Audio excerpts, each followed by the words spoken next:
아버지 감사합니다. 수요일 저녁 이렇게 또 다시 한번 주님 앞에 나와서 단을 쌓을 수 있도록 은혜 허락하여 주시니 감사합니다. 이 시간도 온전히 우리를 주 앞에 내려놓게 하시고 주의 충만한 은혜로 우리를 채워 주시옵소서. 우리의 심령의 모든 더러운 것들 온전히 이 시간 소멸되며 주의 말씀을 받을 때 우리가 아멘으로 화답하며 주의 음성을 나의 생명의 양식으로 받아들일 수 있도록 축복하여 주시옵소서. 주님 앞에 나와 찬양과 기도와 말씀으로 나아갈 때 오늘도 살아계신 나의 아버지 나의 하나님을 만나는 역사가 있게 하여 주시옵소서. 주님께서 사랑하사 46년 전에 세워주신 가나안 교회 주님 은혜를 더하여 주시고 아버지께서 계획하신 대로 주님 귀한 목자를 보내주사 다시 한번 부흥케 하시는 역사가 일어나게 하여 주시옵소서. 오늘도 갈급한 심령 채워줄 수 믿사옵고 예수님의 이름으로 기도드렸사옵나이다. 할렐루야. 처음 보는 사람이 위에 있죠? 20년 만에 안경을 오늘 처음 맞춰갖고 왔습니다. 라식 수술이 잘 돼가지고 안경 한 20년 정도 안 쓰고 편하게 지냈는데 요새 좀 눈이 안 좋아져가지고 오늘 안경을 맞춰 왔습니다. 좀 이상한가요? 되게 지금 낯선 느낌인데 그동안 제가 눈이 좀 잘 안 보여가지고 아마 설교하면서 실수가 좀 많았을 겁니다. 양해해 주시고 오늘 말씀 가운데 주님 주시는 은혜 있으시기를 축원합니다. 오늘 주신 하나님 말씀은 고린도전서 15장 12절에서 19절까지의 말씀입니다. 제가 한 절 읽고 여러분이 한 절씩 교독하시겠습니다. 제가 먼저 읽습니다. 고린도전서 15장 12절에서 19절까지의 말씀. 그리스도께서 죽은 자 가운데서 다시 살아나셨다 전파되었거늘 너희 중에서 어떤 사람들은 어찌하여 죽은 자 가운데서 부활이 없다 하느냐.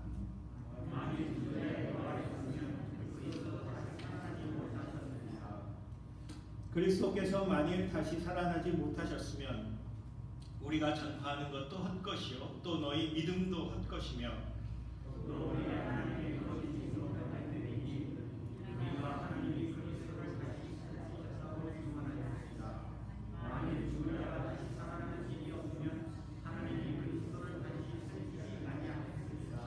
만일 죽은 자가 다시 살아나는 일이 없으면 그리스도도 다시 살아나신 일이 없었을 터이요.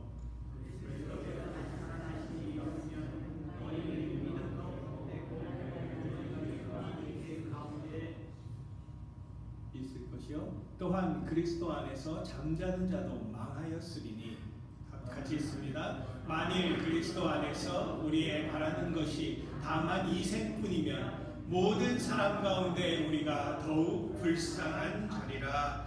아멘. 기도하겠습니다.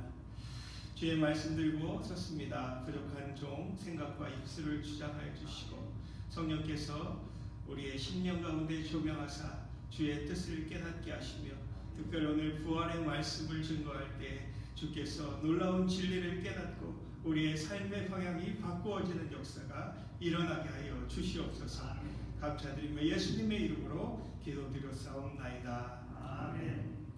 할렐루야. 아멘. 지난 주일은 무슨 주일이었죠? 부활절. 여러분 부활의 기쁨을 마음껏 누리셨습니까? 그 승리하신 죄와 사망의 권세를 이기신 주님의 능력이 저와 여러분 가운데 함께 하시는 줄 믿습니다. 원래 유대교는 토요일을 안식일로 지켰죠. 하지만 예수님이 부활하심으로 말미암아서 우리 교회들은 주일을 부활을 기념하는 날로 삼아서 주일을 지키게 되었습니다. 그래서 사실상 우리는 매 주일마다 부활절을 경험하고 있는 것입니다. 우리는 기독교를 뭐의 종교라고 하죠? 할렐루야. 어떻게 하셨어요? 부활의 종교. 그래서 불교에서는 그런 행사가 있대요. 석가모니의 뼈가 아직도 있다고 그러더라고요. 진짜인지는 모르겠는데 그 뼈를 가지고 행진을 하면 이 불자라고 하죠. 그 석가모니를 믿는 사람들이 아주 그것을 거룩하게 생각하고 엄숙하게 지킨다고 하는데, 만일 예수님의 뼈가 발견되었다면 우리는 어떻게 됐을까요? 아마 교회들은 하나도 남아있지 않을 것입니다. 예수님은 부활하셨기 때문입니다. 우리는 뼈 한 조각도 남아있지 않기 때문에 예수님의 부활을 믿고 그것으로 인하여 부활의 능력으로 승리하는 줄로 믿습니다. 그래서 마태복음 28장 6절 말씀에 이렇게 말씀하고 계시죠. 함께 읽어주실까요? 시작.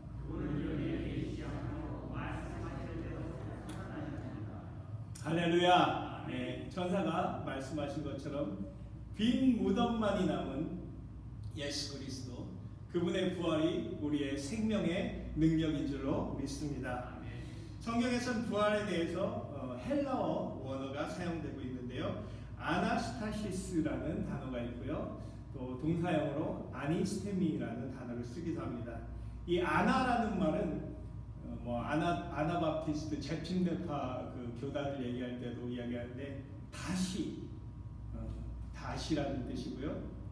스테미라는 말은 스탠드, 선다 이런 뜻입니다. 즉 다시 일어선다 이런 뜻을 가지고 있죠. 또 헬라어 다른 단어 중에서는 엥게르시스라는 단어가 있는데 이것은 깨어난다라는 뜻을 가지고 있습니다. 특별히 이 단어는 오직 예수님에게만 적용이 되어서 마태복음 27장 53절에 사용이 되었습니다. 이렇게 부활에 대한 단어가 많이 있고 부활에 대한 이야기들이 많이 있지만 예수님 시대에 보면 부활을 믿지 않았던 사람들이 있었죠. 혹시 어떤 사람들인지 아십니까? 예, 그렇습니다. 사두개파 사람들입니다. 이 사두개파라는 사람들은 다윗 왕 시절에 대제사장을 지냈던 사독이라는 사람의 후예들입니다. 이 사람들은 이 성전에서 지금으로 얘기하면 이제 목사님, 제사장들의 역할을 했던 사람들이고요. 특별히 제사장들은 모세 오경을 아주 중요하게 생각하죠. 특별히 이제 레위기, 민수기에 보시면 그 제사법 자세히 나오기 때문에 이 사두개파 사람들은 모세 오경만을 진정한 성경이라고 믿었습니다. 그리고 이들이 생각하기에는 이 모세 오경에는 부활에 대한 이야기가 나오지 않는다라고 생각했기 때문에 예수님에게 이 부활에 대한 문제를 가지고 시험을 했었죠. 어떤 질문을 가지고 예수님께 나왔었습니까? 어떤 형제들이 있는데 형이 죽고 그 이스라엘의 법대로 형수를 취하죠, 동생이. 그런데 또 동생이 죽었어요. 그러면 또 그 동생이 취하고 이렇게 되다 보면 나중에 천국에 가면 그 여자 형수는 누구의 아내가 되겠습니까? 라는 질문했을 때 예수님이 너희들 참 무지하구나 라면서 부활에 대한 것을 가르쳐 주셨습니다. 모세오경, 특별히 출애굽기에 보면 모세가 하나님을 만나서 하나님에게 당신이 누구시냐고 물어볼 때 하나님은 아브라함의 하나님, 이삭의 하나님, 야곱의 하나님이다 라고 말씀하셨죠. 그런데 동시에 하나님은 죽은 자의 하나님이 아니라 산 자의 하나님이기 때문에 그 당시 모세가 살아있을 때 이 땅에 아브라함과 이삭과 야곱은 살아있지 않았지만 부활하여서 아브라함과 이삭과 야곱은 산자로 하나님과 함께 있었다. 곧 구약의 모세오경에도 부활에 대한 이야기가 나온다고 예수님께서 사두개파 사람들에게 설명해 주셨습니다. 또 성경에 보면 아브라함이 이삭을 주님 앞에 바칠 수 있었던 것도 하나님께서 이삭을 내가 바치더라도 다시 살아나게 하실 것이다, 부활하게 하실 것이다 라는 믿음이 있었기 때문에 드릴 수 있었다고 증언하고 있습니다. 그래서 성경에 보면 죽은 사람들을 다시 살리는 이야기들이 많이 나옵니다. 혹시 성경에 죽은 사람을 다시 살리는 이야기가 몇 번이나 나오는지 여러분 혹시 아시나요? 정답 맞히시는 상품을 예, 7번 나옵니다. 구약에 2번이 나오는데 열왕기상 17장에 엘리야 선지자가 사르밧 과부의 아들을 살리고요. 또 그의 제자인 엘리사가 왕하 열왕기하 4장에 수넴 여인의 아들을 살리는 기사가 나옵니다. 신약에 와서는 예수님께서 죽은 사람들을 살리는데 혹시 여러분 생각나는 사람 있으세요? 할렐루야, 나사로가 있고요. 또 예? 야이로의 아들? 딸. 야이로의 딸. 예, 성별 바뀌면 안 되죠. 또 마지막으로 한 사람? 예, 나인성 과부의 아들을 죽어서 장례를 하고 있는데 예수님 만나서 청년을 살리시죠. 예수님께서만 3번이나 죽은 사람을 살리셨습니다. 또 사도행전에 보면 베드로가 도르가 혹은 다비다라고 하는 여인을 살리는 이야기가 사도행전 9장에 나오고요. 또 바울이 사도행전 20장에 유명한 이야기죠. 3층에서 밤에 그 성경 말씀을 듣다가 청년 유두고가 창에서 걸타져서 말씀 듣다 졸고 떨어져 죽었잖아요. 그죠? 그런데 사도 바울이 살려서 그 교회에 큰 기쁨이 있었던 이야기가 나옵니다. 총 7번의 죽은 사람을 살리는 이야기 중에서 예수님이 그 중심에서 3번이나 죽은 사람들을 살렸습니다. 그렇다면 이 살아났던 사람들은 아직 살아있나요? 예, 그 7명 다 죽었습니다. 예. 예수님께서 또 십자가에 돌아가시던 그때 지성소에 휘장이 갈리면서 또 땅이 입을 열고 죽은 사람들을 많이 뱉어냈다, 살아났다는 기록도 있습니다.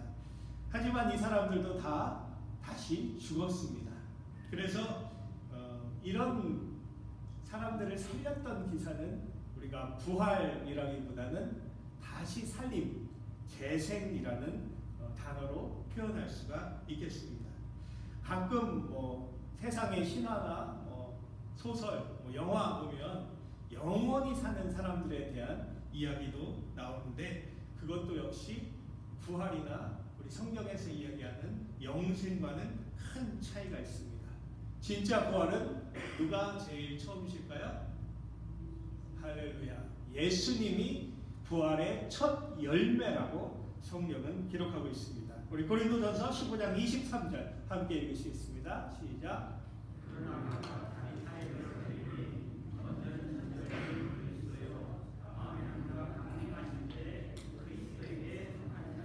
할렐루야. 그 다음에 그리스도가 강림하실 때 속하여 부활하는 자들이 저와 여러분 되시기를 예수님의 이름으로 축원합니다.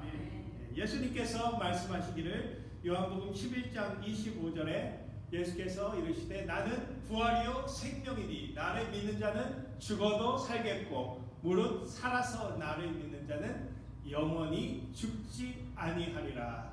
할렐루야. 나사로도 야이로의 딸도 또 나인성 과부의 아들도 예수님이 살리셨지만 다시 죽었죠. 그렇다면 이 말씀에서 예수님이 이야기하시는 부활은 어떤 부활일까요? 영원한 부활을 이야기하고 계신 줄 믿습니다. 예수님께서 우리가 지난주에 부활주일을 지냈는데 부활하셨을 때 그 진정한 부활의 첫 열매로 예수님이 나타나셔서 우리들에게 진정한 부활, 영원한 부활은 어떤 것인가를 몸소 보여주셨습니다. 그래서 성경에 보면 부활하신 예수님에 대해서 어떤 모습이었는지, 어떤 몸을 가지고 부활하셨는지 자세히 설명하고 있죠. 자, 첫 번째로 이전에 있었던 그 예수님의 모습을 가지고 계셨었습니다. 그래서 특별히 그 도마가 예수님이 제자들 가운데 한번 나타나셨을 때 없다가 그 이야기를 전해 듣고 뭐라고 했습니까? 나는 예수님 손에 이 못자국에 손을 넣어봐야 참 참 이 사람은 잘이네요. 넣어봐야 믿겠다. 창자국을 만져봐야 믿겠다 했는데 예수님이 나타나셨을 때 실제로 그 못자국과 창자국을 보여주셨죠.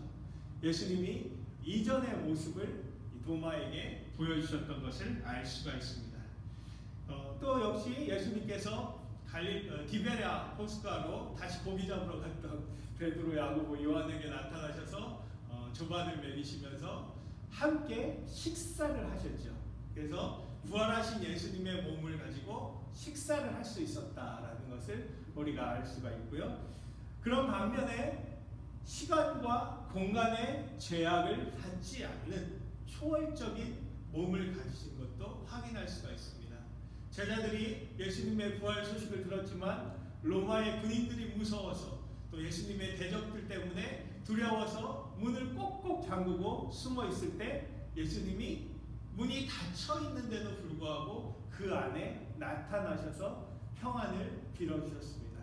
즉 예수님의 몸은 더 이상 이런 물체의 제약을 받지 않고 통과할 수 있는, 그리고 엠마오 제자들하고 식사하다가 호련히 사라져서 예루살렘에 나타나실 수 있는, 우리가 흔히 초능력, 공간 이동, 텔레포테이션이라고 하는 특별한 능력을 가진 새로운 몸을 가진 것을 알 수가 있습니다. 그리고 예수님이 부활에 대해서 설명하신 것처럼 이 땅에 살 때의 사회생활, 또 관계, 가족관계, 혼인관계, 이런 것들과는 다른 새로운 관계가 우리가 부활한 후에 정립되는 것을 알 수가 있습니다. 그래서 아까 말씀드렸던 그 사두개인들의 질문에 있던 여인과 같이 결혼하고 그 동생하고 또 결혼하고 이런 복잡한 관계들이 다 청산되고 종도 없고 노예도 없는, 모두가 하나님의 백성으로 새롭게 태어나는 부활의 관계가 있다는 것을 알 수가 있습니다. 여러분 기대가 되십니까? 네. 반면에 그 마리아가 예수님을 무덤에서 부활하신 처음 모습을 봤을 때 못 알아봤습니다. 네. 그것처럼 때로는 예수님의 모습, 부활한 우리들의 모습을 못 알아볼 수도 있다라는 것을 우리가 알 수 있겠고요. 자, 중요한 것은 우리가 모두 부활하지만 그 부활은 크게 두 종류로 나누어진다는 것을 기억해야 됩니다. 성경에서는 이것을 생명의 부활과 심판의 부활, 의인의 부활과 악인의 부활이라고 말씀하고 있습니다. 우리가 앞으로 천사장의 나팔 소리와 예수님의 재림을 통해서 새로운 몸을 입고 부활할 때 죽었던 자들은 무덤에서 깨어나서 일어나고, 살았던 사람들은 죽음을 보지 않고 부활의 몸으로 변화될 때 안타깝게도 모든 사람들이 다 생명의 부활로 부활하는 것이 아니라는 것을 우리가 기억해야 될 것입니다. 자, 부활절 지나고 나서 이제 좀 부활 말고 오순절 성령에 대해서 이야기를 해야 될 텐데, 오늘 우리가 부활에 대해서 다시 한번 돌아보는 것은, 부활은 영원한 수명만을 갖고 변화되는 것이 아니라 완전히 다른 존재로 거듭나는 것이라는 것을 말씀하기 위한 것입니다. 죽으면 그대로 끝인 이 한계 투성이인 육신의 존재가 영원한 존재로 거듭난다는 것은 참으로 놀라운 일이 아닐 수 없겠습니다. 하나님을 모르는 사람들에게는 상상조차 할 수 없는 것이 부활이고 부활을 통한 변화입니다. 그런데 우리는 분명히 알아야 될 것이, 우리의 설계자이신 하나님께서 원래 인간을 만드실 때 영원한 존재로 창조하셨다는 것을 기억해야 됩니다. 시편 90편 10절 말씀 함께 읽으시겠습니다. 네. 시편 90편 10절 제가 읽겠습니다. 우리의 연수가 70이요 강건하면 80이라도 그 연수의 자랑은 수고와 슬픔뿐이요 신속히 가니 우리가 날아가나이다. 네. 야곱도 애굽 왕을 만났을 때 그와 비슷한 고백들을 했죠. 나그네 세월을 지냈지만 다 그랬다. 우리는 100세만 살아도 와 정말 장수하셨다라고 말하지만 성경에서는 우리의 그런 인생이 신속히 가고 날아가는 것처럼 빨리 지나간다고 말씀하고 있습니다. 창세기만 봐도 이 노아 이전의 세대들 몇 살 보통 살았죠? 에녹 365년 빼고는 다 900세 이상의 수명을 가졌던 것을 알 수 있습니다. 그 기준으로 보면 100세는 이제 유년기, 조금 이제 얘가 좀 밥 좀 먹고 말 좀 배우려고 하는구나, 그러면 가는 거죠. 900세를 살았다는 거죠. 하나님께서 원래 인간을 창조하실 때는 900세, 1000년이 아니라 영원하신 하나님과 교제하기 위해서 우리 인간을 창조하셨기 때문에 우리를 영원한 존재로 창조하셨다는 것을 우리가 알아야 될 것입니다. 그런데 사단이 아담과 하와를 유혹해서 범죄케 함으로 주님이 말씀하신 것처럼 인간에게는 죽음이 찾아와서 사망의 권세 아래 놓이게 되었고, 우리 인간은 수명이 점점 줄어서 지금은 100년도 겨우 넘길까 말까 하는 너무나 제한적인 존재로 바뀌어졌다는 것을 우리가 알고 있습니다. 하지만 하나님께서는 예수님을 통해서 부활의 첫 열매로 우리에게 새로운 소망을 보여주시고, 우리도 예수님의 부활과 같이 영원한 몸으로 다시 거듭날 것을 분명하게 성경에서 말씀하고 계십니다. 천년이 하루 같으신 주님의 계획이 이제 완성 단계에 있습니다. 예수님의 부활을 나의 것으로 믿고 받아들인 사람들에게 마지막 예수님의 재림 때 우리에게 있을 최후의 부활은 우리를 새로운 존재로 변화시키고 우리를 영원한 주님의 나라에서 영광스러운 날들을 살아가게 하실 것입니다. 요한복음 6장 39절 말씀 함께 읽으시겠습니다. 시작.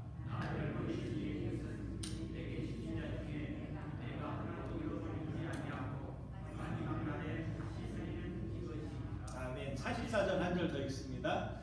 나를 보내신 아버지께서 이끄지 아니하시면 아무도 내게 올 수 없으니 오늘 내가 마지막 날에 다시 살리리라. 아멘.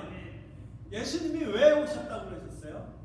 하나님이 예수님을 보내신 이유는 예수님에게 맡기신 우리들을 부활하게 하기 위해서 주님이 이 땅에 오셨다고 주님이 직접 말씀하셨습니다.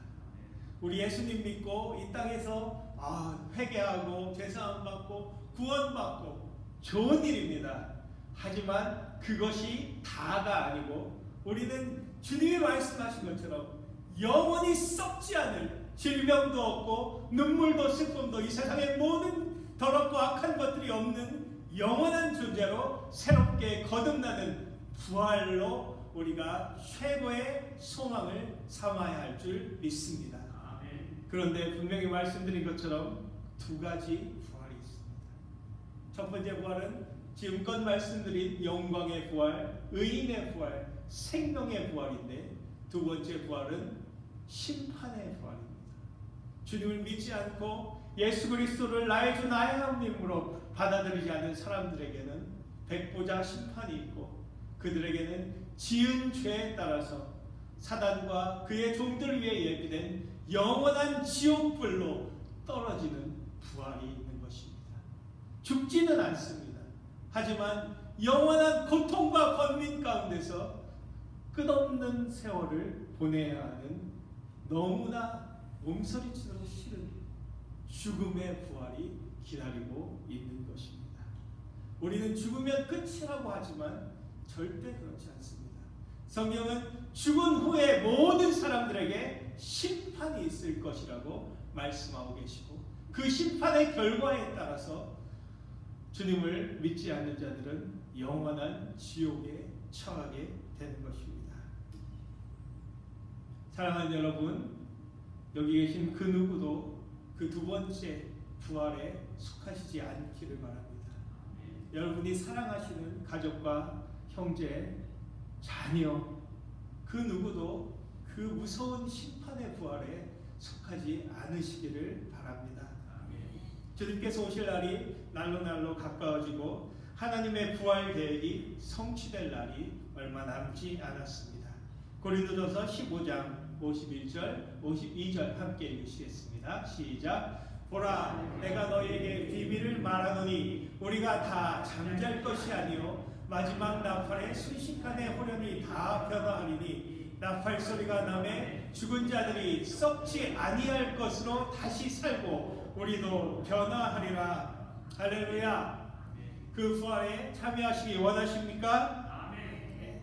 죽은 자들은 무덤에서 일어나고 산 자들은 죽음을 보지 않고 호련히 변화할 그 부활의 놀라운 광경을 상상하는 것만으로도 우리는 기대가 벅차옵니다. 미국 매사추세츠 주의 어느 교회 학교에 탐이라는 어린아이가 있었습니다. 태어날 때부터 몸이 약해서 늘 휠체어 신세를 지고 계속해서 병에 시달리는 아주 약한 아이였습니다. 한 번은 부활주일에 주일학교 선생님께서 아이들에게 플라스틱 계란을 나눠주면서 다음 부활절에 올 때는 여기에 무언가 생명을 담아와라 라고 어린아이들에게 말씀했습니다. 부활주일이 돼서 아이들이 각각 어떤 아이는 꽃을 넣어오고 어떤 아이는 벌레를 넣어오고 무언가 생명이 있는 것들을 그 플라스틱 계란 속에 넣어서 교회에 가져왔습니다. 하나씩 보면서 생명의 그 기운을 느끼고 아이들에게 부활에 대해서 말씀하시는데 유독 탐은 플라스틱 계란 속에 아무것도 담지 않고 가져왔습니다. 선생님께서는 아마 탐이 몸이 약해서 뭔가 잡으러 가거나 꽃을 품으러 가기 힘들어서 그냥 빈 계란을 가져왔나 보다 라고 생각하고 탐을 위로했습니다. 그런데 탐은 이렇게 말하는 것이었습니다. 선생님, 저는 이 계란 속에 생명을 가지고 왔습니다. 예수님이 부활하셔서 그 무덤이 비어있는 것처럼 이 계란은 생명이 이미 껍질을 뚫고 나갔기 때문에 비어있는 것입니다. 선생님, 저는 생명을 가지고 왔습니다 라고 이야기했습니다. 그리고 나서 얼마 지나지 않아서 이 소녀는 하나님의 곁으로 가고 말았습니다. 그 소년의 장례식장의 관 옆에는 친구들이 준비해 놓은 비어있는 계란 껍질들이 있었다고 합니다. 우리가 살면서 정말 간절히 추구해야 될 것은 이집트 피라미드 투탕카멘의 황금 마스크가 아니고 진시황의 진시황릉 그 수많은 병마용들이 아니고 비어있는 무덤과 같이 부활을 위해서 우리의 모든 것들을 쏟아 준비해야 될 줄로 믿습니다. 아멘. 부활절이 지났다고 해서 우리에게 이젠 부활이 끝이 아니고 정말 예수님이 부활의 첫 열매가 되신 것처럼 우리도 영원한 부활을 사모하면서 날마다 새롭게 거듭나시는 저와 여러분 되시고 가나안 교회 되기를 예수님의 이름으로 축원합니다. 아멘. 기도하시겠습니다. 주님 감사합니다. 부활의 첫 열매 되사 주님께서 우리에게 부활이 어떤 것인지 몸소 보여주시고 주의 말씀대로 우리를 주께서 오시는 그날에 부활의 존재로 변화시키실 것을 믿습니다. 날마다 그 부활을 사모하면서 이 땅의 것에 집착하지 아니하고 우리의 모든 것들은 빈 계란 껍질과 같이 비어있는 무덤과 같이 될 것을 믿고 영원한 천국의 보화를 쌓아가는 믿음의 사람들 되게 하여 주시옵소서. 감사드리며 예수님의 이름으로 기도드렸사옵나이다.